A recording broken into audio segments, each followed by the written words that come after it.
Entonces, en ese sentido, le damos la bienvenida a Humberto Rivero, ¿ya? Y que comience sin más la charla. Las reglas son las siguientes, como siempre lo decimos, es que en un comienzo se va a dar la exposición, va a durar aproximadamente 45 minutos, y posteriormente vamos a hacer una ronda de preguntas por escrito, voy a habilitar el chat, ¿ya? Y vamos a seleccionar las preguntas desde ese chat aquí mismo por la aplicación de Zoom. Así que sin más, Humberto, te dejo la palabra y que sea una excelente charla y muy nutritiva para todos nosotros. Bueno, muchas gracias, Juan. Agradecido con ustedes el haberme invitado a esta charla. Estoy corrigiendo unos cositos, unos detallitos acá que salieron, pero bueno. El tema que vamos a tratar es que cuando conversábamos nos parecía importante que América Latina y sobre todo los liberales, los libertarios, conozcan que Panamá tiene más de 100 años sin existencia de Banco Central. Y esto es importante para todos nosotros, los libertarios, porque consideramos que el principal mercado libre que debe haber es el de la moneda. Y esto en Panamá es una realidad.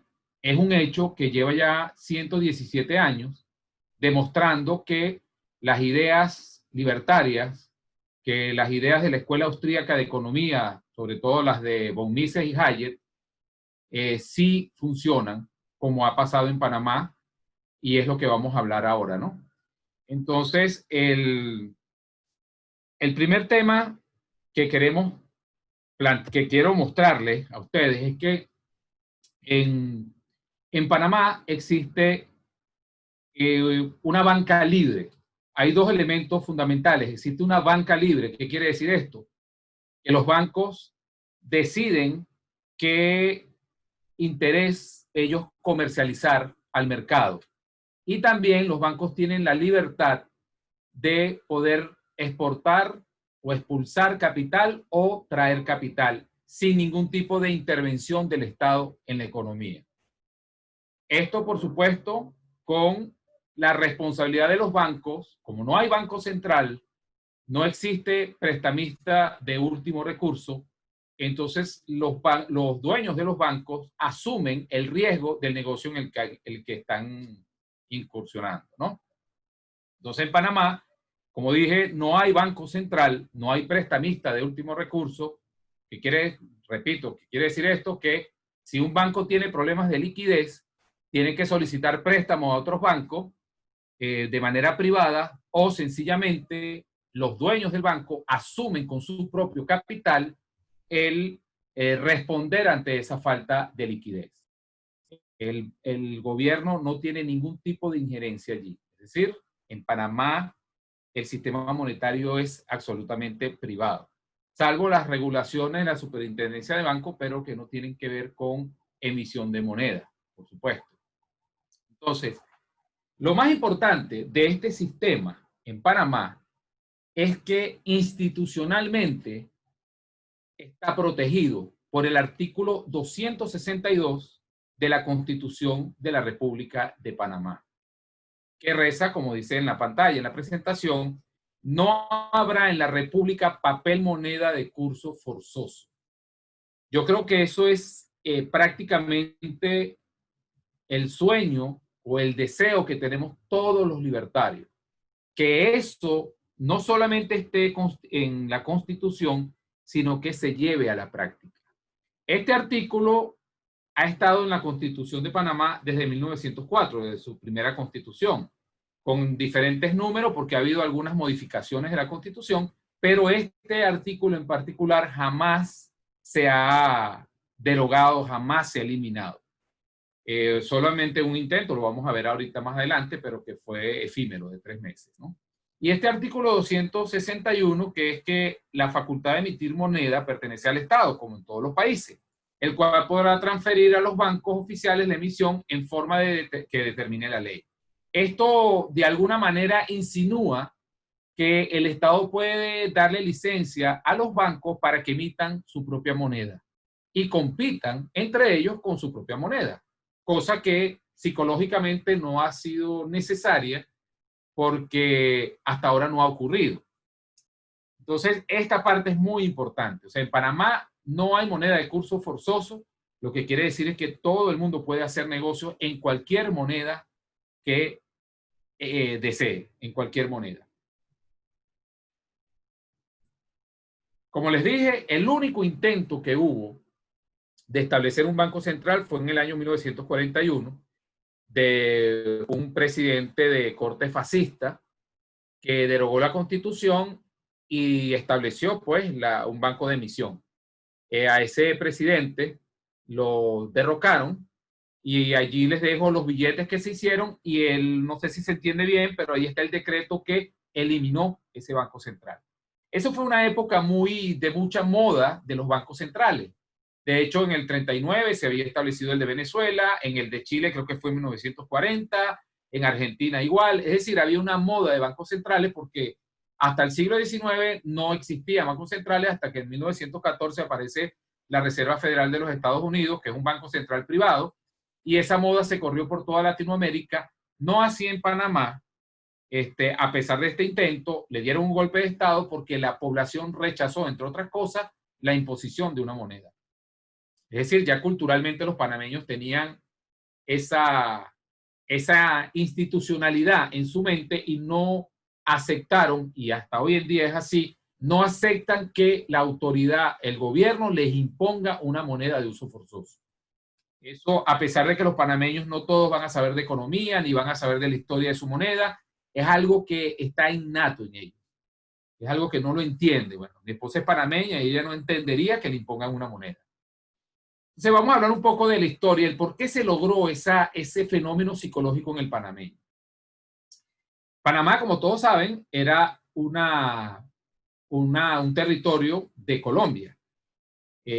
Muy independiente porque estaba bien aislado, pero obviamente regido por las leyes colombianas. Sin embargo, dadas las características geográficas, Panamá siempre había monedas de todas partes del mundo. Desde pepitas de oro, monedas de oro, el dólar americano, que en ese momento lo hacían los bancos privados, los francos suizos, todas las monedas del mundo pasaban por acá, porque todo el comercio pasaba por el canal de Panamá. A pesar de que no existían las esclusas, que pasaban los barcos, sí estaba el tren y antes las carretas. Entonces siempre había esa cultura de manejo de distintas monedas. De hecho, el panameño tenía en su mente el tipo de cambio, vendía un producto y sabía cuánto era en francos, cuánto era en dólares y cuánto era en oro.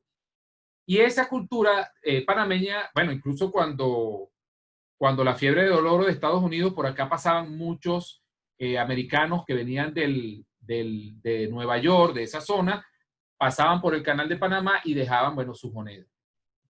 Había el padre de la nacional panameña, don Justo Arosemena, que sería interesantísimo que todos los investiguen y se acerquen a este gran hombre liberal. Yo diría que es hasta un precursor de lo que es Ayn Rand, von Mises y Hayek. Tiene libros maravillosos. Él es un liberal, era un liberal panameño. Le propuso al gobierno colombiano establecer el libre uso monetario en Panamá y una moneda o una unidad de cuenta, no la llamaba el Balboa, pero él le había puesto el Colón, una unidad de cuenta que hubiese sido respaldada en oro. Incluso en su escrito Moneda en el Istmo, que lo escribió en 1894 para precisamente presentárselo al gobierno colombiano, el gobierno colombiano no lo aceptó, él planteaba que, bueno, que no hacía falta que los bancos que operaban en Panamá tuviesen el oro en sus bóvedas. Simple y llanamente que el contrato garantizara esa equivalencia del el colón dorado respaldado en oro, pero que las monedas que circulaban del mundo se pudieran usar en Panamá y que se estableciera ese contrato, pues ese compromiso de que estaban respaldadas en oro. Incluso él planteaba de que si esto era así, la moneda panameña en el futuro podría ser la moneda del mundo, porque el oro del mundo podría estar asociado, atado, como lo ven allí, a la moneda panameña, a la unidad de cuenta panameña, y que cualquier otra moneda hiciera su equivalencia con ese valor en oro. En ese momento, luego, esa cultura, esa idea, 1894, cuando él escribe esto, obviamente Colombia no lo aceptó, pero pasaron 7, 8 años cuando ya Panamá se independiza y lo primero que hace los padres fundadores de este bello país fue establecer el libre uso monetario y que no haya moneda de curso forzoso. Como ustedes ven allí, establecen la paridad Balboa, un Balboa, que es la unidad de cuenta, no hay banco emisor ni nada, es simplemente una unidad de cuenta, equivale a una cantidad de oro y eso equivale a $1. Obviamente en ese momento no existía la Reserva Federal, el dólar estaba respaldado en oro y eso es lo que se podía comprar con $1, esa cantidad de oro. Eso continuó siendo así en Panamá y ahí les muestro el artículo 1171 del Código Fiscal de la Unidad Monetaria Panameña que dice que es el Balboa y que es una moneda respaldada en oro o el equivalente en $1. Eso está allí. De hecho, en 1971, cuando se elimina el patrón oro en Estados Unidos, queda prácticamente disuelto el acuerdo con Estados Unidos, porque obviamente había un acuerdo entre Panamá y Estados Unidos para usar la moneda como moneda, entre otras, porque obviamente es una moneda de otro país, pero no es que era una moneda de curso forzoso. No es que Panamá se regía por la Reserva Federal de los Estados Unidos y por las leyes de Estados Unidos. No, para nada. Nada de eso. Pero bueno, una vez que se rompe eso, se demuestra aún más que más allá del patrón oro, lo importante de este sistema es la libertad de uso monetario. Porque el panameño usa el Balboa no por fuerza, no por obligación, sino de facto, por costumbre. Pero no es que está obligado a utilizarlo. En Panamá, tú puedes pagar en la moneda que sea, siempre que la otra persona te la acepte. Solo que la costumbre cultural es que la gente usa el dólar, aunque los panameños no le dicen dólar, sino que le llaman Balboa.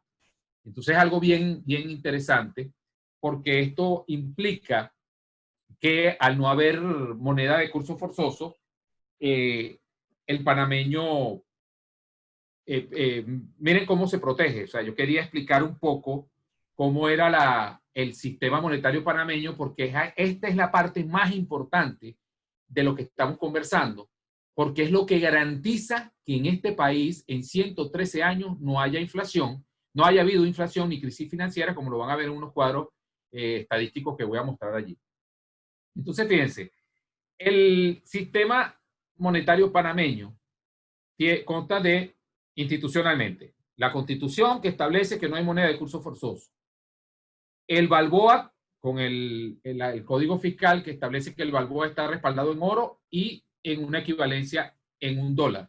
Un Balboa es $1 o 0.98 miligramos de oro. Y aparte de eso, un sistema bancario que tiene tres tipos de licencia: la licencia general, una licencia internacional y una licencia de representación. Las dos primeras es que los bancos, básicamente, o un banco nacional, puede operar en el territorio panameño o en el territorio extranjero, es decir, a nivel de sus transacciones, sin ningún tipo de restricción. Es decir, el Estado no puede prohibirle a ningún banco sacar o introducir dólares o cualquier otro tipo de moneda en el país. Eso está prohibido por la Constitución y prohibido por las leyes. Obviamente que los bancos, la ley bancaria sí le exige a los bancos que ellos, a pesar de que ellos pueden sacar o meter dólares cuando en las cantidades que ellos consideren, también ellos tienen la libertad de decidir el tipo de interés. Es decir, aquí no hay un decreto que te diga y que te obligue a una tasa de interés X para tal préstamo, no, nada de eso. Ellos compiten y si usted va a un banco y ese banco no le gusta ese interés que le está dando, puede ir a otro y quizá lo consigue con un interés muchísimo menor. Eso en cuanto a tasas activas y tasas pasivas. Ahora, ¿por qué esto es importante? Porque mucha gente se pregunta, bueno, pero ¿qué pasa si un banco trae demasiado dinero o Estados Unidos llega y decide y le dice a alguno de los bancos que operan en Estados Unidos que manden a sus sucursales, una que tenga licencia internacional, que mande un montón de dólares a Panamá para expulsar los dólares de Estados Unidos y llevarlos a Panamá? Eso generaría inflación. Bueno, eso no es así, porque los bancos, al Estado no poder obligar a los panameños a usar el dinero que está circulando por ley, y al Estado no poder obligar a los bancos a prestar el dinero a X tasa de interés, al Estado no poder y no estar facultado para restringir la salida de capitales, esos tres elementos hacen que los bancos, cuando llega un exceso de liquidez, hacen una evaluación, una tasa de descuento o una tasa interna de retorno y evalúan si prestar el dinero en Panamá a una tasa, por ejemplo, bajo la tasa de interés al 2%, me es más rentable que prestarla en otro país. Esas evaluaciones de riesgo y evaluaciones de la tasa interna de retorno, los bancos la hacen continuamente. Y cuando la rentabilidad es mayor afuera, el exceso de liquidez que hay en Panamá sale inmediatamente afuera, sobre todo por el sistema financiero que no tiene ningún tipo de restricción, es decir, transferencias internacionales inmediatas, y el equilibrio vuelve. Por otro lado, es lo mismo cuando los bancos determinan que el nivel, la tasa que ellos pueden prestar internamente es más rentable que el colocarla en otro país, ellos inmediatamente prestan lo que tienen y si les hace falta, traen dinero de afuera para financiar esa demanda real de dinero. ¿Por qué? Porque, reitero, no hay la intervención del Estado. Por ejemplo, la única manera en que el Estado interviene, y no es de una manera monetaria, sino fiscal, es que de repente el Estado se endeuda para acometer una serie de obras y ese dinero lo suelta en la economía. Ese dinero inmediatamente, si no tiene una demanda real, es decir, si no tiene un proyecto real que desarrollar o no tiene un consumo real que consumir, sencillamente entra a la economía, entra al sistema bancario y el sistema bancario opera como lo dije anteriormente, evalúa si lo deja en Panamá o lo exporta. Es decir, inmediatamente el exceso de liquidez es quemado no por el gobierno, sino por el libre mercado y por la banca libre que existe en Panamá, porque no hay esa restricción. Esta es una gran diferencia con lo que pasa con los países dolarizados como Ecuador y como El Salvador, que a pesar de que han bajado su inflación y se han controlado, sin embargo no tienen ese sistema de banca libre y tienen todavía ese riesgo de que en cualquier momento, como existe el Banco Central, en cualquier momento el gobierno se ve en la tentación de eliminar el sistema que están haciendo. Por eso es que hay una gran diferencia entre el sistema monetario panameño y el sistema monetario dolarizado de otros países. En Panamá la dolarización es de facto, es voluntaria, no es impuesta por el gobierno. En Panamá cualquiera puede usar cualquier tipo de moneda y hacer sus contratos en cualquier tipo de moneda, ¿no? Ok, vamos a continuar acá. Fíjense que este sistema del que les he estado exponiendo ha hecho que Panamá durante 113 años jamás haya tenido crisis bancaria, ni crisis inflacionaria. ¿Por qué? Porque precisamente cuando hay un exceso de dinero, inmediatamente sale. Todo el mundo sabe, o sobre todo los economistas, que el exceso de dinero inorgánico genera una gran inflación. Si la economía no crece, la economía real, la productiva, crece a un nivel muy inferior a la impresión de dinero inorgánico que hace el Estado a través del Banco Central, sencillamente se genera inflación. Muchos países que tienen Banco Central han tenido una estabilidad relativa, producto de que quizás los funcionarios hayan sido responsables, pero han contado con la suerte de que los funcionarios sean responsables, pero no quiere decir que no tengan la amenaza latente. Esa amenaza en Panamá no existe, porque no hay ningún funcionario que esté allí en el gobierno para imprimir dinero. No así en Venezuela, en Chile, en Argentina, en todos los países. Ustedes vieron cómo se destruyó la moneda en Venezuela precisamente porque teníamos irresponsables directores de Banco Central y gobiernos irresponsables. Pero esa amenaza no empezó solamente con Chávez, esa amenaza empezó desde 1939 y ya muchos economistas decían que en algún momento de la historia de Venezuela iba a llegar a la irresponsabilidad y iban a destruir la moneda, como efectivamente pasó. En estos días yo vi una noticia de Chile que me preocupó muchísimo, que querían monetizar el déficit fiscal. Eso es imprimiendo dinero inorgánico. A pesar de que Chile tiene una institucionalidad de que eso no puede ser, allí está la amenaza porque ya existe el monstruo que se llama Banco Central. Eso no pasa en Panamá y no puede pasar porque para que pase tendrían que derogar la Constitución, decirle a los panameños que van a imponerle una moneda y eso para que ocurra, mira, cuesta muchísimo. Ha habido la tentación, ha habido los ataques de parte de la OCDE, de Joseph Stiglitz, que vino una vez acá a proponer que hicieran un banco central, Y ha habido un ataque hasta del Fondo Monetario Internacional. Los Panama Papers fue una conspiración contra Panamá, precisamente porque si el mundo entero se entera que el sistema financiero panameño es el más estable del mundo a lo largo de la historia y ha demostrado, sencillamente muchos de los países van a tener unas consecuencias terribles en cuanto a que la gente va a empezar a protestar y a preguntarse por qué no hay un sistema de banca libre, ¿no? Bueno, algo bien importante que yo quiero mostrarles acá. Fíjense, este cuadro es la tasa de inflación en Panamá, Estados Unidos y América Latina. Vean las fechas, ¿no? Los periodos. Panamá de 1961 a 94, 3.1%, Estados Unidos 4.9%. Si ven en el lado derecho están el resto de los países, miren, bueno, el de caso de Chile, 18.2%. Panamá en ese mismo periodo del 90 al 94, 1.2%. Esto no solamente ha ocurrido en este periodo, esto ha sido desde 1904 hasta el día de hoy. Y ustedes, bueno, tienen esa tarea de buscarlo. Entonces, yo siempre digo que cuando hay estas discusiones y algún economista keynesiano o monetarista, tipo de los de Milton Friedman, te argumenta de que sí hace falta que el Estado regule, el mejor ejemplo es Panamá, no solamente por la teoría. Aquí el laissez-faire de Adam Smith con respecto a la moneda está clarísimo. No solamente por la teoría, sino también por la práctica, que se ha demostrado.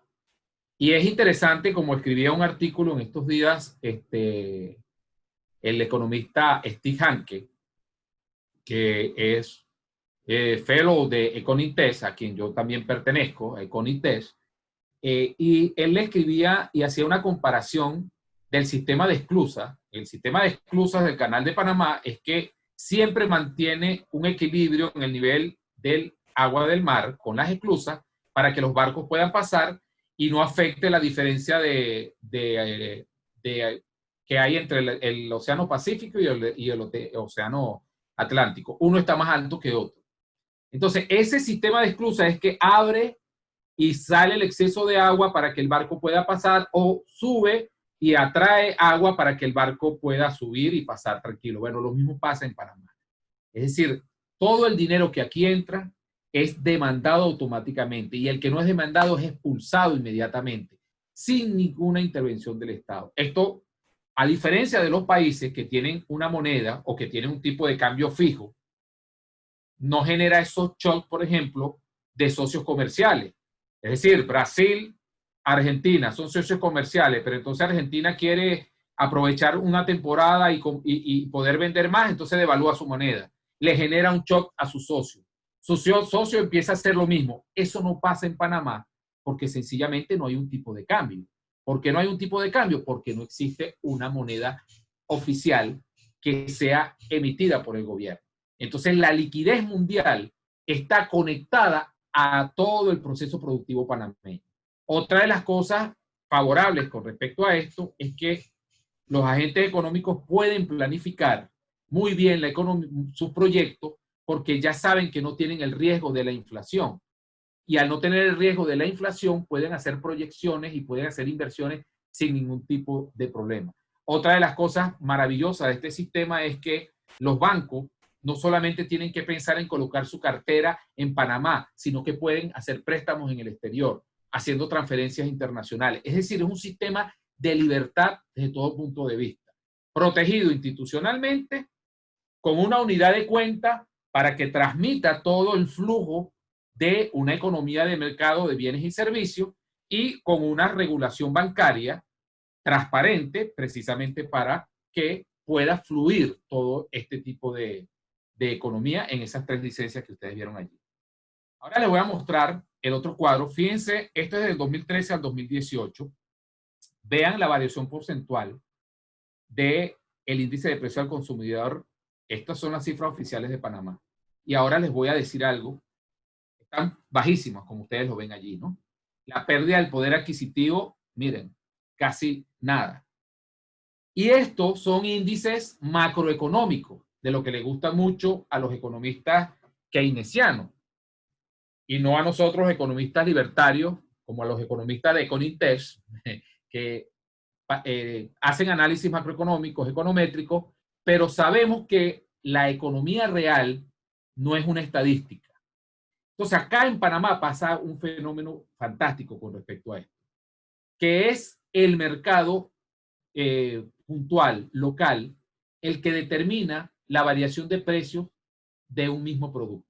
Por ejemplo, en Panamá usted puede conseguir el mismo producto a un menor precio en un sector que en otro sector. Y eso lo determina el poder adquisitivo de las personas que habitan en esos sectores, en el mismo territorio.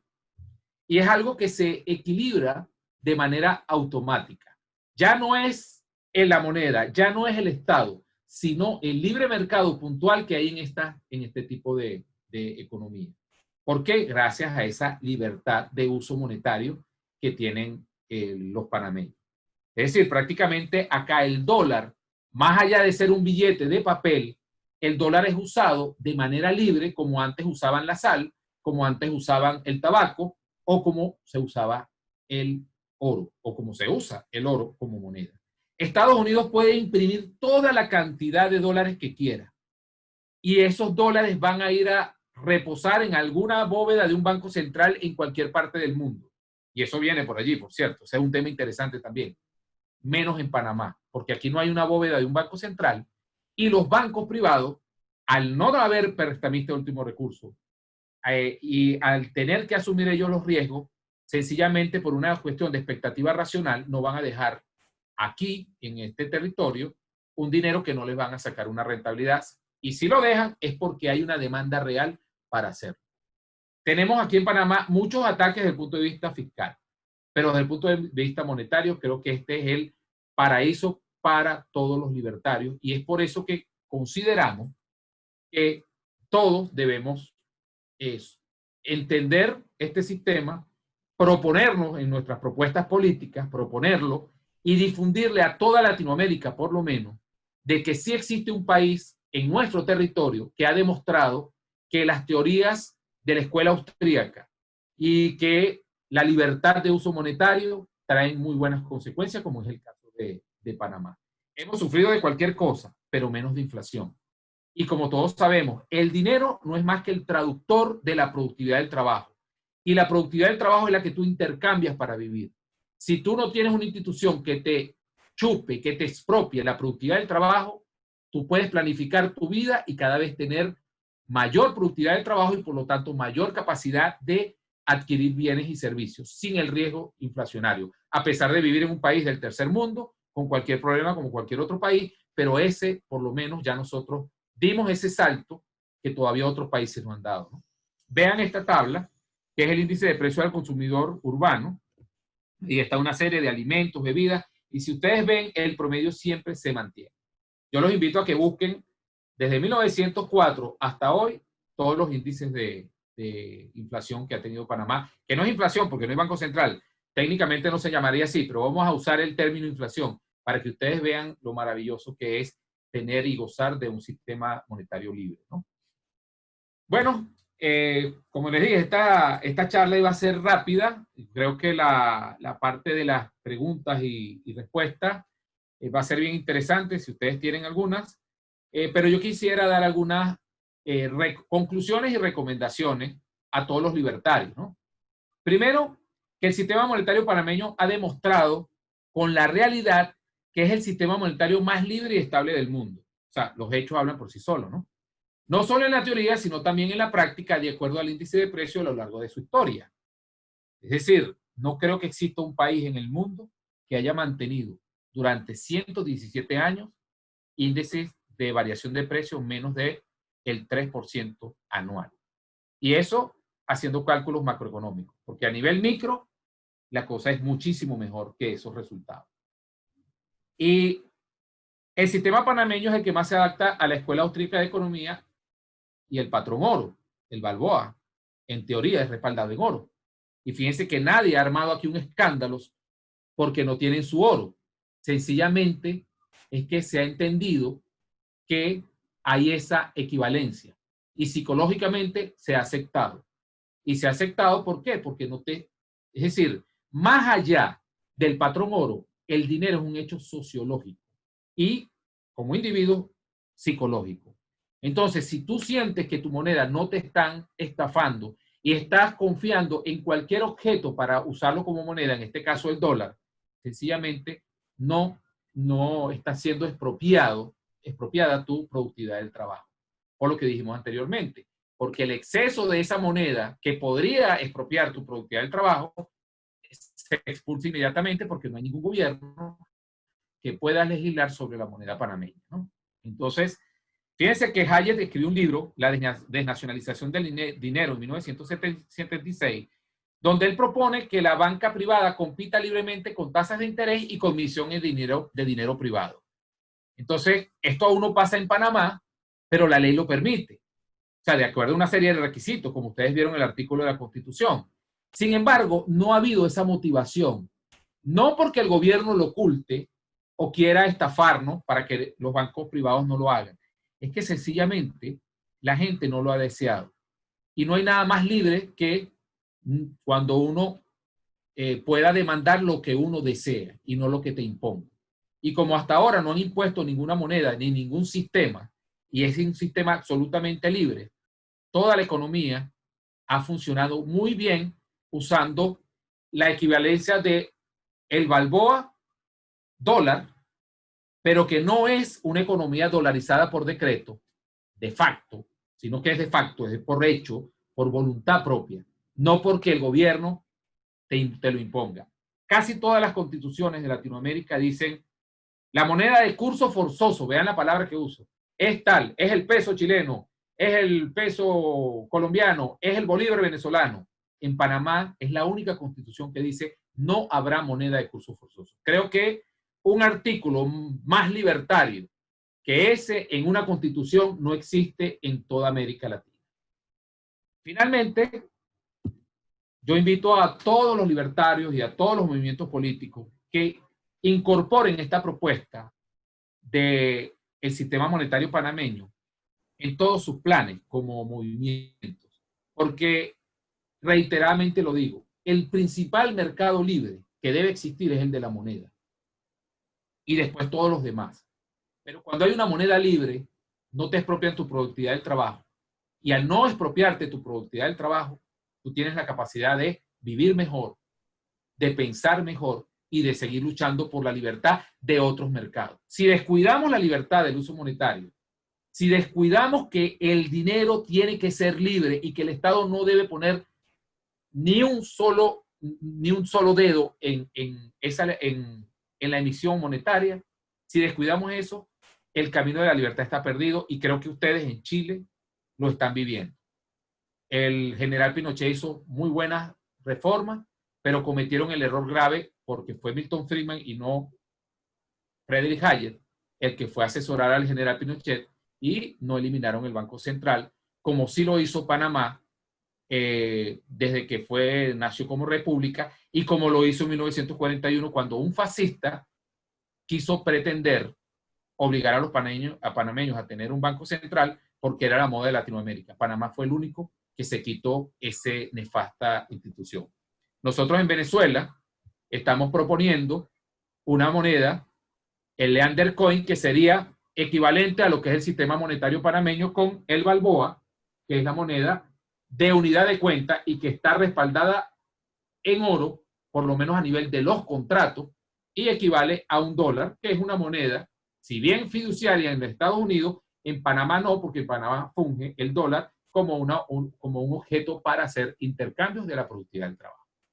Bueno, hasta aquí creo que espero haber sido explícito y lo más importante, que sepan, libertarios, Panamá no tiene banco central. Sí existe en el mundo y sobre todo y está en América, un país que ha demostrado que las ideas de von Mises y Hayek se pueden llevar a cabo y dan resultados, como es el caso panameño. Muy Bueno, interesante tu Rodrigo, charla, Juan. Humberto, muy interesante. Es un tema que siempre uno lo puede leer en los libros de economía austriaca, el tema de sacar el control del gobierno sobre la emisión del dinero. Incluso yo he visto que hay algunos que son muy críticos con esto y dicen que el Estado llama a la emisión de dinero expansión del crédito y debería ser llamado falsificación de dinero. El Estado tiene el monopolio de la falsificación de dinero y no permite a nadie más que lo haga. Así que así de duros son los austríacos con el Banco Central. Ya están abiertas la sección de las preguntas para que puedan escribir su pregunta.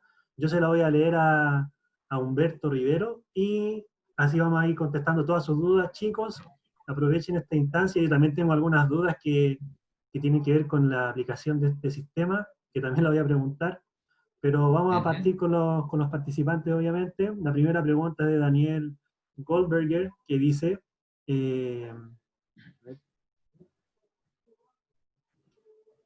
dice, bueno, voy a tener que dejarte para el final, porque ya te di... ya. Lenin Fernández, quisiera hacer una pregunta y citar la noticia del Banco Central chileno que comentó Humberto. Pero chicos, la idea es que escriban la pregunta su pregunta la redacten, por favor. Lenin Fernández dice, asimismo indicó que los temores respecto al posible financiamiento fiscal implicaría colusión de los consejeros, lo cual descartó recalcando que la autonomía del Banco Central le garantía... No, ahí es muy largo. Ya vamos a tener que, por esta vez, que ya que somos poquitos, vamos a tener que abrir el micrófono, ¿ya? Así que voy a respetar el orden y voy a empezar a dar el audio a unas 5 o unas 6 personas, ¿ya? Voy a dar el audio a Daniel, ya que él fue el primero en preguntar, así que vayan. Ya, por favor sean concisos con sus preguntas, ¿ya? Gracias. ¿Me escuchan? Sí, te escuchamos. Sí. Ya, gracias Juan, te pasaste. Humberto, ¿qué tal? ¿Cómo estás? ¿Cómo estás? Buenísima. ¿Bien y tú? Bien, bien. Qué bueno. Oye, gracias por estar ahí. Sí, claro. Excelente charla, buenísima, muy interesante y una explicación muy sencilla, muy fácil de entender para uno que no es economista. Pero la pregunta que te tengo, Humberto, es la siguiente. Me llama la atención, a ver si es que existe alguna especie como de explicación, que en el índice de libertad económica del año 2020 de la Heritage Foundation, Panamá aparece en el número 55 y catalogado en la categoría de medianamente libre. Entonces lo que me llama la atención en el caso de Panamá es que tengan en la Constitución algo declarado que es tan libertario con el tema del Banco Central y el uso de una moneda forzosa, pero que saquen una puntuación, dado ese contexto que es tan libertario, que saquen una puntuación o al menos más baja de lo que uno podría esperar, dado lo que tú nos estás contando. Entonces, qué es lo que pasa acá en Panamá y cómo se combinan entonces... ¿Qué es lo que pasa con la cultura panameña? Eso es lo que quiero entender, que tienen una medida tan libertaria, pero aparentemente no tienen bajos impuestos, y el Estado sí se mete a regular ciertas actividades económicas. Bueno, acá está el detalle que uno puede ver en el mismo sitio de la Heritage Foundation. Por ejemplo, en libertad comercial perdieron puntaje con respecto al año pasado. En libertad laboral, que tiene que ver con todas las normas de leyes laborales, también perdieron libertad. En salud fiscal perdieron libertad. Entonces, ¿qué es lo que pasa en Panamá? O explícame, porfa, ¿cómo es que se conjuga todo esto? ¿Por qué pasa esto? No sé si me explico en la pregunta, Humberto, ¿no? Está bien interesante lo que estás diciendo porque... Me cuesta formularla, esa es la cuestión. Bueno, esto precisamente en Econintech nos lo preguntamos todos los días. Porque... ¿qué ocurre? Definitivamente el ataque de los socialistas también ocurre en Panamá. Y cada día hay más leyes. Por ejemplo, Panamá no tenía impresora fiscal. No sabes si saben lo que es una impresora fiscal. No tengo Todas idea. las empresas están obligadas a tener una impresora en la cual se registra la data de tu facturación y el gobierno puede venir a verificar que tú declaraste el impuesto al valor agregado correcto que registraste en esa factura. Eso no existía acá. Un presidente mercantilista corrupto, Ricardo Martinelli, se dejó asesorar por venezolanos y trajeron esa impresora fiscal. Yo me imagino que en el índice, porque no he visto de verdad el índice, no lo he detallado, te lo agradezco, lo voy a buscar. Este tipo de detalles hacen que pierdas libertad. Ahora, en ese índice no sé si hablan de libertad monetaria, porque si hablan de libertad monetaria, te aseguro que Panamá va a aparecer en el país con mayor libertad monetaria, como aparece en una tabla que Friedrich Hayek puso en su libro La desnacionalización del dinero, y curiosamente no mencionó a Panamá en ningún momento de su libro. Entonces Panamá, como lo dije inicialmente, desde el punto de vista fiscal, está recibiendo ataques internos y externos. Por ejemplo, la OCDE quiere que Panamá aumente la cantidad de impuestos. La OCDE está exigiéndole a Panamá que denuncie a todas las personas que quieren invertir su dinero acá y no quieren pagar impuestos en sus países. Nosotros como libertarios, anarcocapitalistas o liberales sabemos que los impuestos son un robo y que el Estado no tiene derecho a quitarte nada, a imponerte y a quitarte la productividad de tu trabajo. Entonces a Panamá lo acusan de paraíso fiscal. Bravo por Panamá, bravo. ¿Por qué? Porque nosotros no queremos que ser un infierno fiscal. Sin embargo, los progres criollos con los progres del mundo, toda esta gente de Joseph Stiglitz, George Soros, el Fondo Monetario, están atacando esa institucionalidad y han pretendido atacar la institucionalidad de la moneda, solo que afortunadamente, más allá de que esté en la Constitución, está en el ADN de los panameños el no aceptar que le impongan una moneda. Y eso es historia, porque como siempre los panameños se acostumbraron a que aquí pasaba gente de todas partes del mundo, porque tú de Europa ibas a exportar a China o a Japón, tenías que pasar por el canal de Panamá. Antes de que existieran las esclusas, pasaban en carreta, después en tren y después en el canal. Eso hizo que el panameño manejara todas las monedas y cada panameño prácticamente era una casa de cambio. Si vendía de repente empanadas, sabía a cuánto venderla en franco, en dólares y en las monedas que había, hasta en oro. Esa cultura, luego de que en los colombianos, el gobierno colombiano, con la cantidad de pesos, a pesar de que el peso se supone que estaba respaldado en oro, porque no había un banco central formal, en la guerra de los 1000 días, la impresión de cantidad de pesos sin prestarle atención al respaldo en oro fue gigantesca y la inflación en Colombia fue gigantesca. Ahí fue donde don Justo Arosemena, para proteger a su territorio, que era colombiano en ese momento, escribió moneda en el Istmo y plantea, señores, déjennos a nosotros tener nuestra propia moneda, respaldada en oro, y además de eso, el sistema federal, de otro libro que él tiene, que se llama el Estado Federal Panameño, que lo escribió antes, y nosotros nos organizamos con esa moneda, pero seguimos siendo parte de Colombia. Obviamente los colombianos no aceptaron. Y en esa época, durante el siglo XIX, a los panameños se les perseguía como en Venezuela con el control de cambio.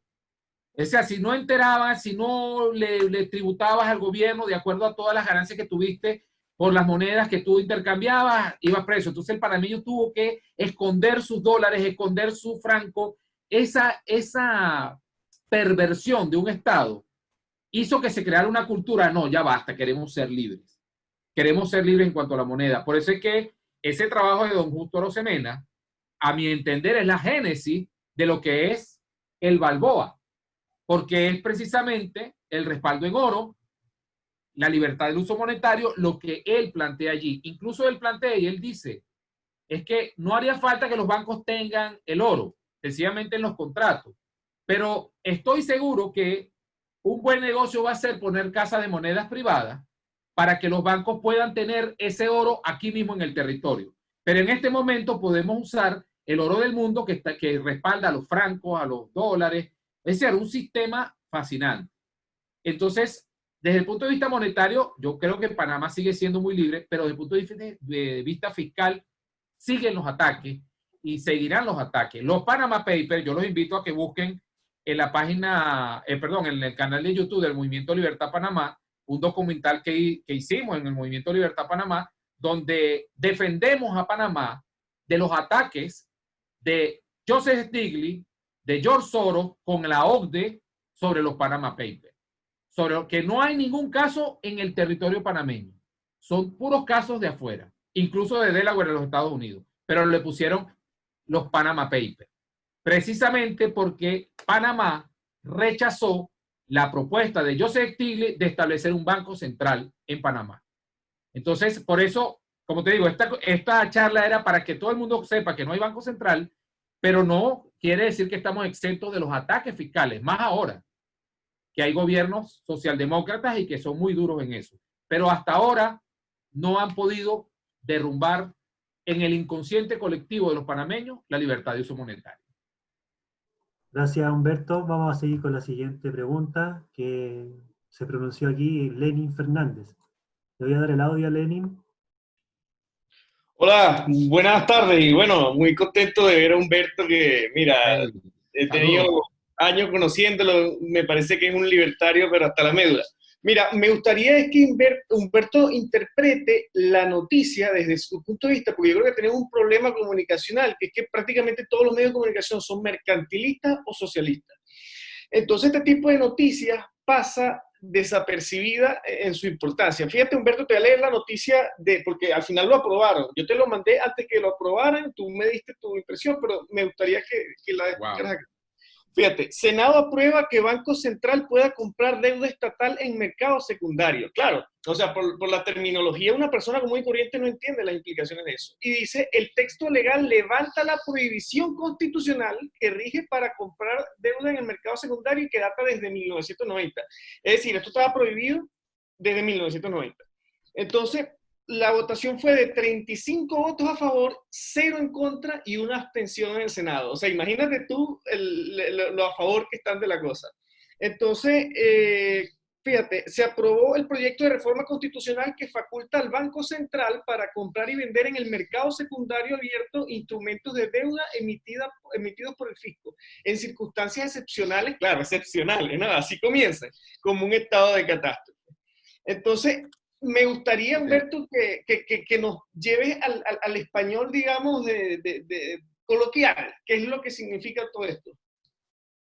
Mira, no he leído el segundo artículo que me dice que ya lo aprobaron, pero es lo que tú estás diciendo, es sencillamente imprimir dinero para financiar el déficit del Estado.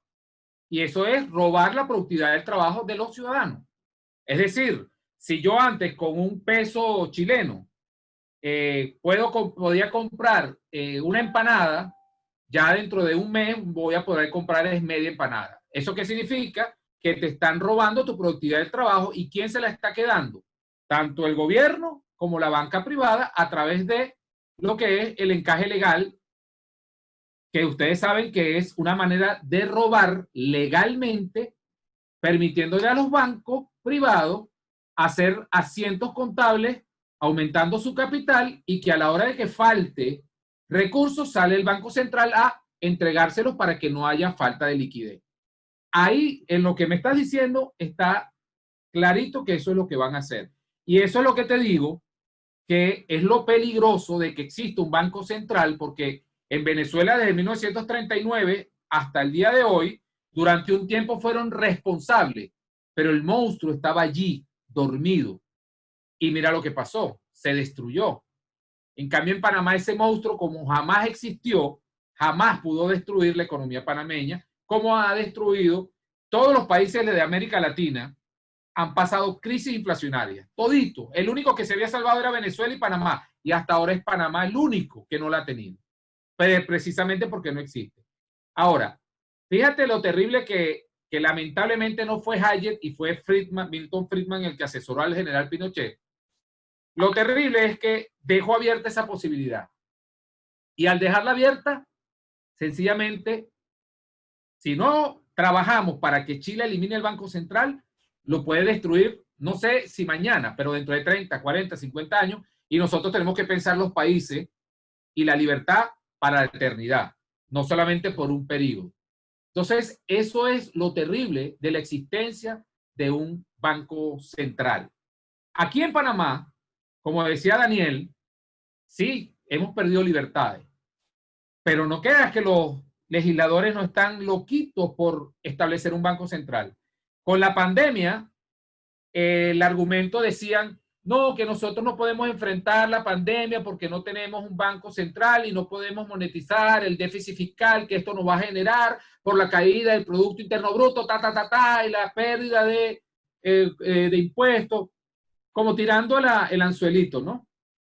Y nadie le prestó atención. Entonces, todos esos intentos que han habido, como tienen que llevar a la Constitución y mencionar una moneda, por ejemplo, en el gobierno de Martinelli, un presidente sumamente corrupto, el tipo, para no violar el artículo de la Constitución 262, mandó a fabricar moneditas de un Balboa, algo que también está prohibido, porque las moneditas de Balboa se hacen solamente para fines numismáticos, como por ejemplo este de Don Justo Arosemena, por tú sabes, hacerle un homenaje, pero no generan inflación porque son cantidades mínimas. Bueno, este señor lo hizo con la intención de ir lavando el cerebro y crear la idea del nacionalismo. Entonces en la publicidad aparecía, el Balboa es panameño. Bueno, resulta que esos billetes, a esos moneditas nadie le llama Balboa, sino Martinellis, de manera despectiva. Y esas moneditas, que fueron 40 millones de dólares nada más que hizo, reposan en el Banco Nacional, que es un banco del Estado, pero es un banco que funciona como un banco privado, porque todo el mundo la rechaza. Es decir, la intención que tenía de crear una moneda nacional usando el gentilicio y el nacionalismo se le revirtió, porque ahora decir Martinelli es algo peyorativo. No, no me dejo Martinelli, a nadie le gusta, todo el mundo lo rechaza, porque los panameños no entienden que ellos no puedan salir con su moneda y poder comprar en el mundo entero. En Chile, fíjate que la noticia pasa desapercibida y no hay escándalo. Aquí no. Cuando Martinelli hizo esto, la gente protestó, la gente se levantó. Bueno, en el año 1941, cuando Arnulfo Arias, de corte fascista, era admirador de Mussolini, eliminó la Constitución y estableció el Banco Central, la gente solía protestar precisamente por eso. Y antes, cuando era Colombia, igual habían esas protestas. Entonces es una cultura que se generó, que es una cultura que tenemos que generar nosotros en Latinoamérica, proponiendo esto para que dentro de 100 años sea costumbre hablar de que el Banco Central no debe existir. No tengamos fe de que va a ser de 2 días. Claro, ojalá que lo logremos, pero hay que seguir insistiendo. Por eso es que yo digo, ya nosotros tenemos un símbolo, que es el Leander Coin.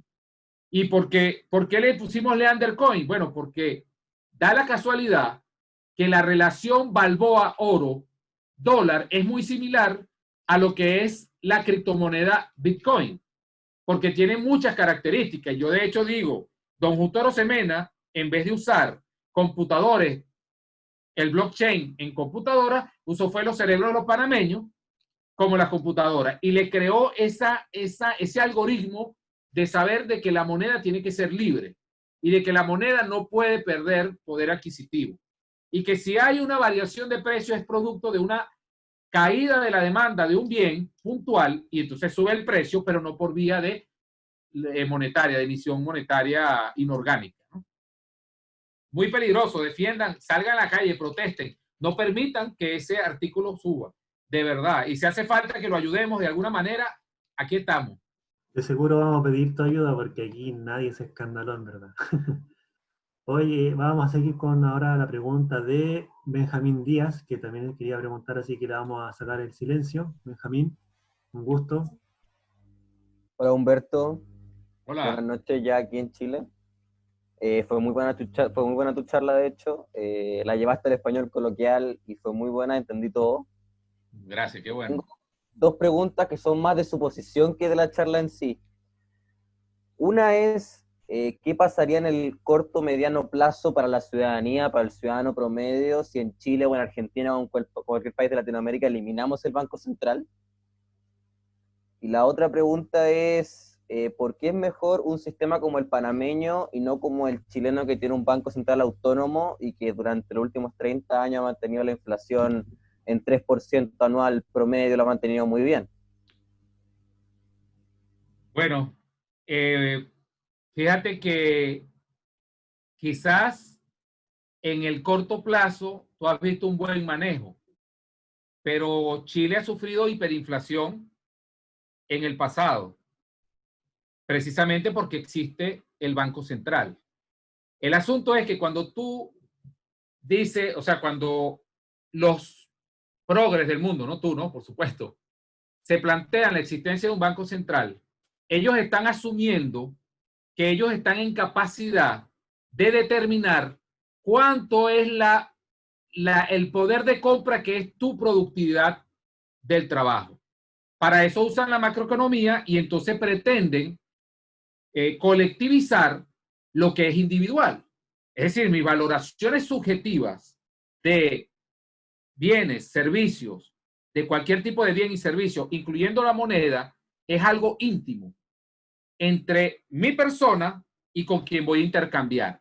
Cuando tú planteas un banco central, estás diciendo, hey, yo tengo que estar en el medio, tengo que decirte cuánto es el poder de compra de lo que tú deseas intercambiar por tu trabajo y el tuyo también. A pesar de que tú no lo ves, eso es lo que están haciendo. Pero como no son ángeles los que dirigen el Banco Central y tienen la información de primera mano, siempre, por una cuestión de expectativa racional del ser humano, van a sacar provecho de eso.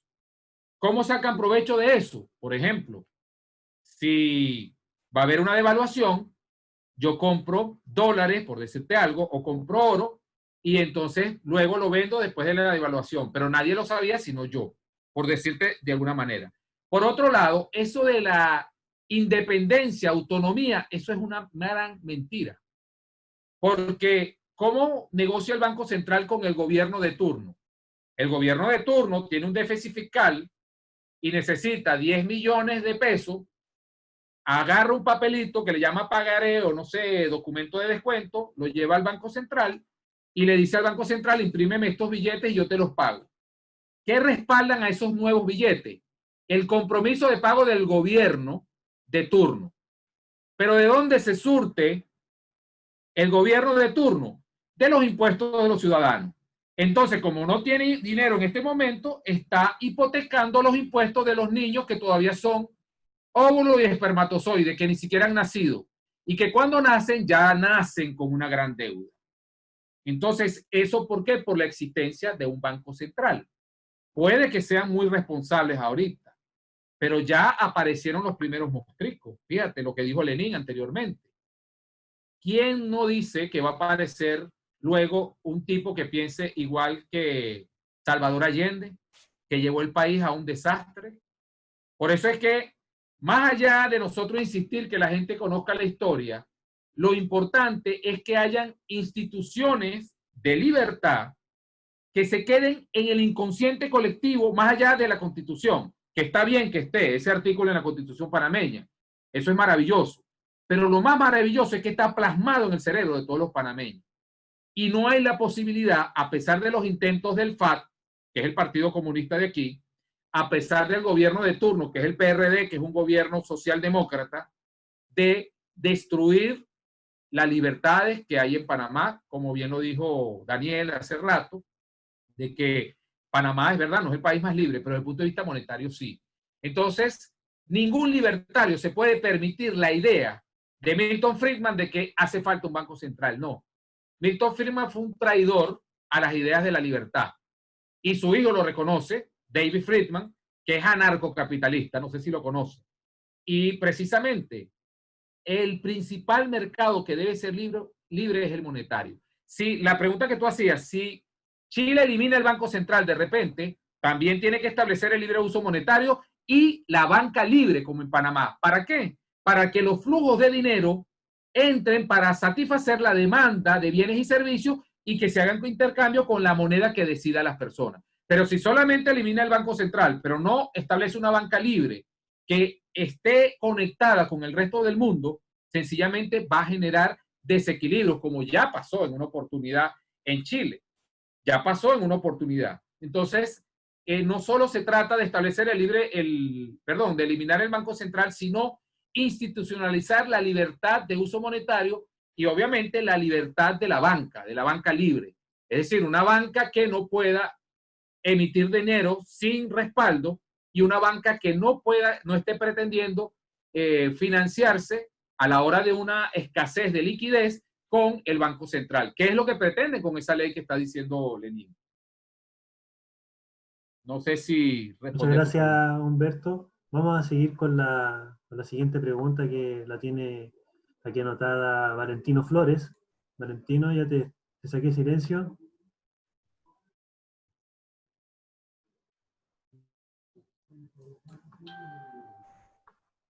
¿Está por ahí Valentino Flores? Si no, voy a estar yo. Valentino pregunta, hola, ¿cómo sería una transición a este sistema de banca libre? Esa es la pregunta de Valentino. Bueno, una pregunta bien interesante.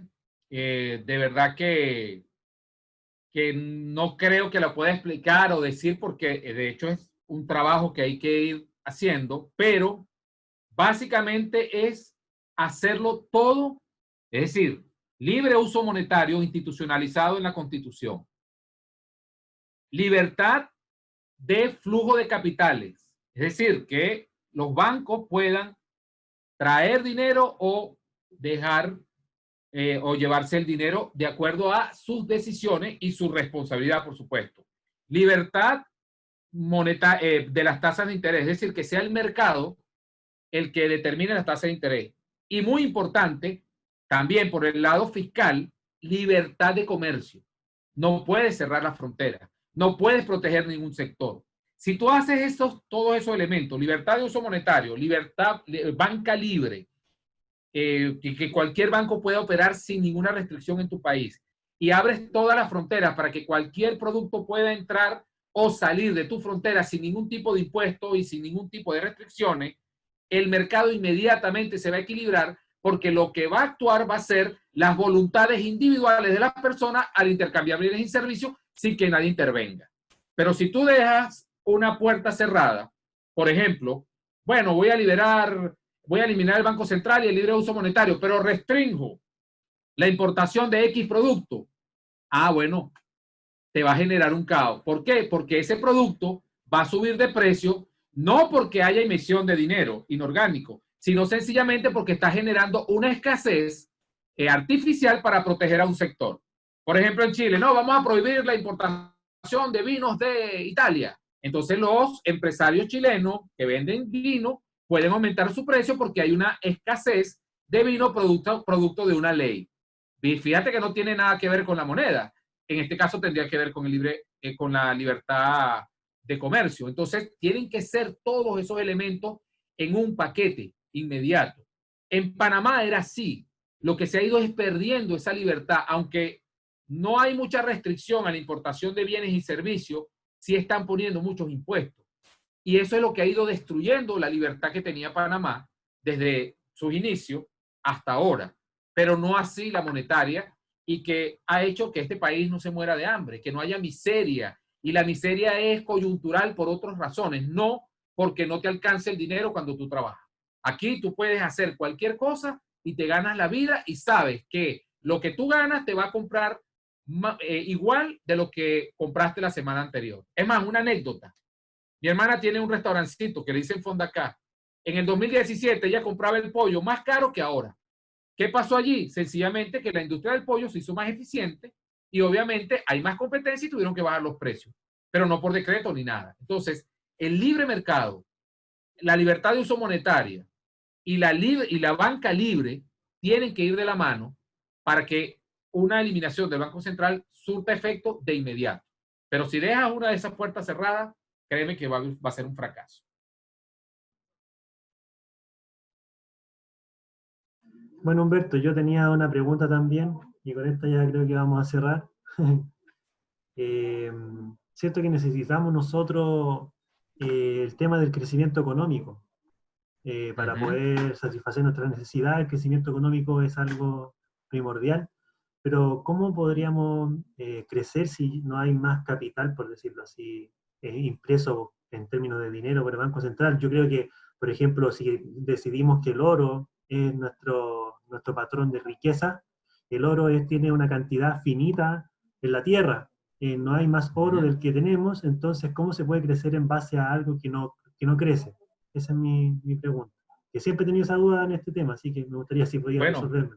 Bien interesante tu pregunta, porque nosotros los liberales, libertarios, anarcocapitalistas, siempre hablamos del patrón oro. y asumimos que es el mejor sistema monetario, ¿verdad? Porque lo vemos desde el punto de vista matemático, lo vemos desde el punto de vista económico.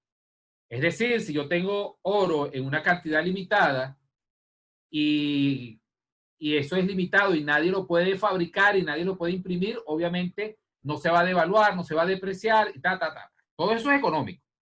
Pero en realidad, la moneda es un asunto sociológico, desde el punto de vista social, de todo, vamos a decir, de la gente, de todo el mundo, de toda la sociedad. Pero desde el punto de vista individual es psicológico. Es decir, el crecimiento económico, el PIB que dicen los macroeconomistas, no está en el oro, está en la productividad del trabajo. Y esa productividad del trabajo, mientras más libre sea, siempre va a mejorar y va a crecer. Porque, por ejemplo, cuando tú empiezas en un trabajo haciendo una tarea por primera vez, a la semana ya tienes más habilidad con esa tarea. Y al tener más habilidad, implica que eres más productivo. Y esa productividad, llevándola en cantidades concretas, por ejemplo, yo empiezo a vender empanadas y hoy hice en 1 hora 2 empanadas. Mañana hago 16 empanadas en la misma hora. Y pasado mañana hago el doble, 24. Es decir, hubo un crecimiento del 100% de mi productividad. No estoy hablando de dinero. Ese es el crecimiento real de una economía. No tiene nada que ver con que haya oro o no haya oro.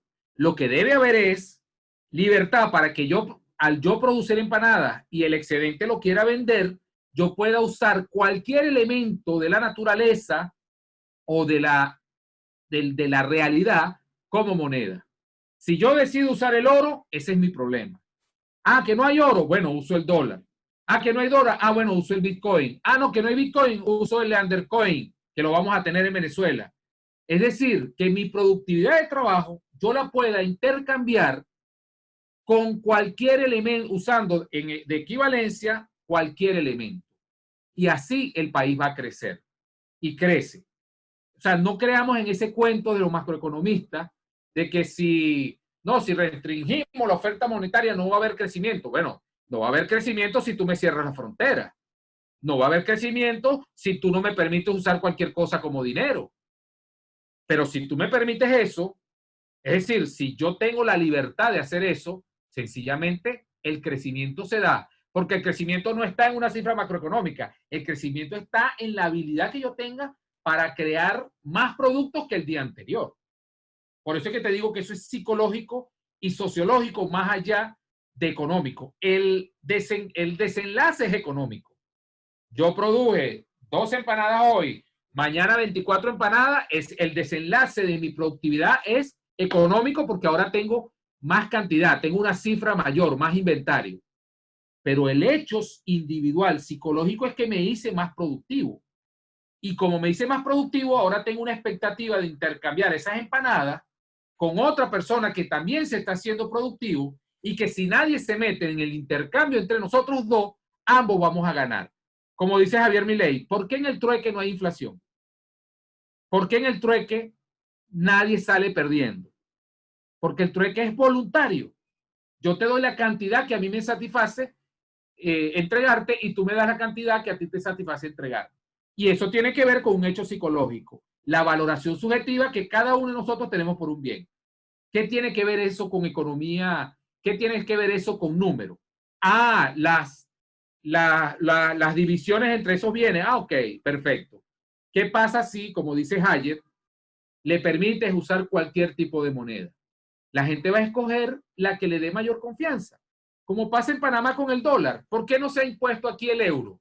¿Por qué no se ha impuesto otra moneda? Bueno, porque a la gente le gusta usar el dólar, pero nadie se lo está imponiendo. Nadie se lo impone. Entonces, eso es bien importante entenderlo, porque los economistas, incluso economistas liberales, caen mucho en esa trampa. Y nosotros en Econintés, como te digo, siempre pensamos que más allá del patrón oro es la libertad de uso monetario. Y esa era una de las discusiones que tenían Hayek y von Mises, que andan por allí, que sería interesante investigarla para verla, ¿no? Muchas gracias, Humberto, me queda muy clara tu comentario como respuesta. Muchas gracias. Esa era una de las dudas Bueno, no, grandes, gracias a ustedes. era una de las grandes dudas que tenía y, o sea, que no la podía encontrar directamente en un libro, entonces ya no había cómo hacerlo, así que me agarré de esta oportunidad. Muchas gracias. No, Daniel, qué bueno, me contenta y agradecido cortito, más bien Daniel. con ustedes. Daniel, una última acotación de Daniel. Sí, ¿me escuchan? ¿Sí? Sí. Oye, a propósito, Juan, de tu observación y de tu pregunta que fue muy buena, me acordé de un video de Jesús Huerta de Soto. ¿Lo conoces, Humberto? A Jesús Huerta, sí, cómo no. Sí. Bueno, Lo admiro. hay una charla extraordinaria de Jesús Huerta de Soto en YouTube que explica cómo se puede crecer incluso con deflación. Exactamente. Y ¿sabéis lo que más me llamó la atención? Es que él en su charla dice que a todos los alumnos de economía o de ingeniería comercial, acá en Chile no sé cómo se llamará en otros países, ingeniería comercial es como algo así como comercio, les enseñan que la deflación es mala y que la deflación en estricto rigor no tiene por qué ser mala. Y de hecho yo después le pregunté a mis amigos que son ingenieros comerciales, ingenieros civiles, que cachan mucho de esto, me dicen, no, sí, la deflación es mala, porque en la universidad se lo enseñaron así. Pero en estricto rigor, según lo que dice incluso Javier Milei, Juan, que también lo explica, hay un video donde lo explica esto, cómo crecer sin banco central o sin un dinero forzoso, digamos. Me llamó la atención, no sé si esto que preguntó Juan tiene algo que ver con lo que plantea Jesús Huerta de Soto con el respecto a la deflación, Humberto. No sé si este alcance que estoy haciendo es correcto o estoy equivocado. Mira, yo estoy seguro de que no estás equivocado.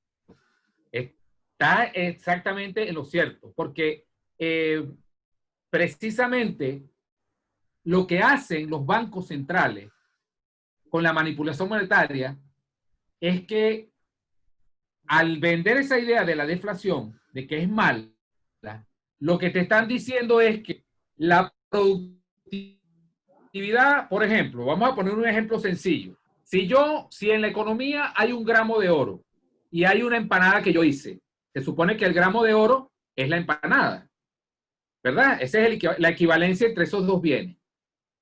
¿Qué pasa si al día siguiente yo me hago más productivo y hago 2 empanadas, pero sigue habiendo el mismo gramo de oro? Porque nadie lo puede imprimir, nadie lo puede fabricar ni nada. Bueno, ahora resulta que la equivalencia entre los dos es menor. Eso es, la productividad del trabajo ahora me da mayor poder adquisitivo si tú haces agregados económicos a nivel de toda la economía. O sea, este ejemplo individual, si tú lo multiplicas. Entonces, esa productividad del trabajo no es más que, como ahora soy más hábil, tengo más bienes que intercambiar. Y eso es desde que empezó la historia humana y es lo que nosotros vemos, edificios, maquinarias, todo el avance tecnológico no es más que la productividad del trabajo en crecimiento. Y que si no hubiese la tiranía de los bancos centrales y del Estado con los impuestos desde el punto de vista fiscal, nosotros hoy en día no seríamos esto que vemos en los países modernos, estaríamos 1000 veces mejor. La ecología, todo, o sea, el mundo sería maravilloso porque cada vez la gente sería más productiva y el ser humano no quiere destruirse. La praxeología nos dice que tú actúas para estar mejor que el momento inmediatamente anterior. Y si a ti te dejan hacerlo de manera libre, ejercer tu libertad, sencillamente tú aprendes de los errores y de la observación a los otros. Pero si te encajonan en la escuela, en la universidad, como dice Daniel, en estas carreras, de que te dicen que la deflación es mala, ya inmediatamente tú estás aceptando que cuando haya una productividad adicional de una empanada, yo le voy a permitir al Estado fabricar un oro falso para que la equivalencia de 1 gramo de oro y una empanada se mantenga y no haya deflación. ¿Qué estás permitiéndole allí? Porque se lo explican matemáticamente. Pero entonces ahí le están lavando el cerebro a los alumnos y